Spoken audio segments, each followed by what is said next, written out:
Thank you, Chair Stefanik, and I appreciate Mr. Emmer letting me jump in here. We have a committee hearing that will begin shortly. I just want to kind of go back to where we were in January when we started this investigation. This was the narrative. The narrative was that the laptop, the president's son's laptop, was Russian disinformation. Hunter Biden was a legitimate business guy, just like Jared Kushner. No Biden ever took money from China, because that's what Joe Biden said. No money ever changed hands while Joe Biden was vice president, and I actually believe that.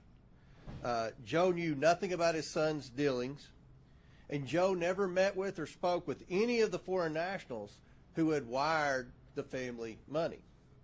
All of those things have been proven wrong because of the Republican majority and our investigation.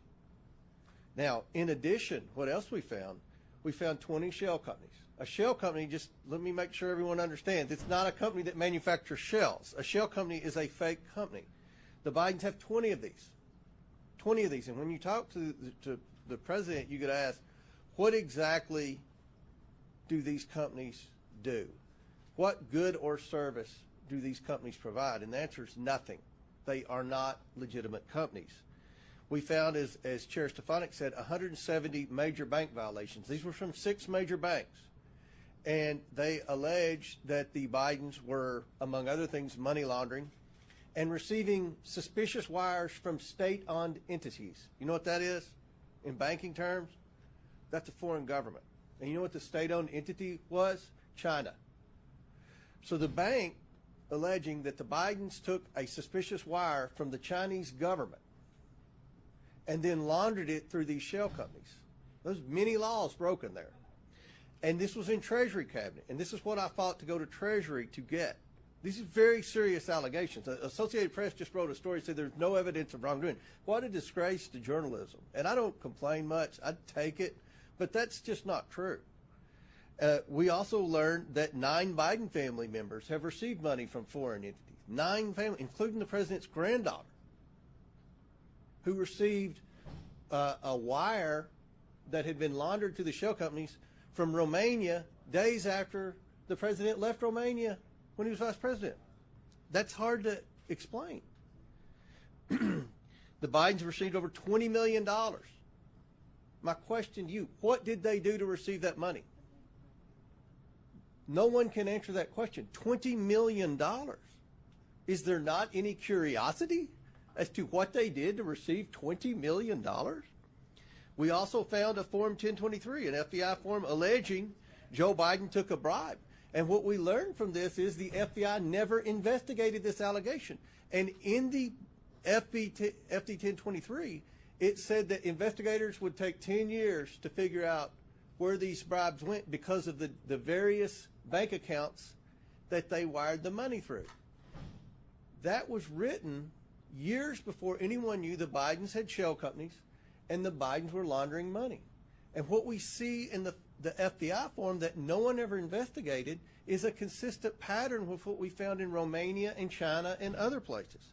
We also discovered that Joe Biden's used at least 3 pseudonyms on over 5,000 emails. We know one of these, his son was copied in a pseudonym that pertained to Ukraine. We've also just recently discovered an email from the State Department, from the Obama State Department, to Viktor Shokin, the prosecutor who Joe Biden fired in Ukraine in exchange for the $1 billion, praising him for the great work that he did. But there was this narrative that Joe Biden created that said Shokin was corrupt and he needed to go over there and be fired. But we have an email weeks before Joe Biden went over there praising Shokin for the good work he had done in reforming corruption from the John Kerry State Department. So we also have testimony from Devin Archer saying that at that same time period Joe Biden went to Ukraine to fire the prosecutor, that Hunter was being squeezed by the owners of Burisma to call D.C. for help. This is all in a timeline here. This is why Speaker McCarthy launched the impeachment inquiry. And I think the CNN poll 2 weeks ago that showed 63% of Americans believe Joe Biden was involved in his family's business schemes is reason why we should be investigating this. Moving forward, We have requested unredacted pseudonym emails from the National Archives. There are over 5,000 of those that we want to review. We have to get President Obama has to sign off on those, so he's supposedly reviewing them as we speak. We hope to get those. We hope to get the president's son and brother's personal bank accounts.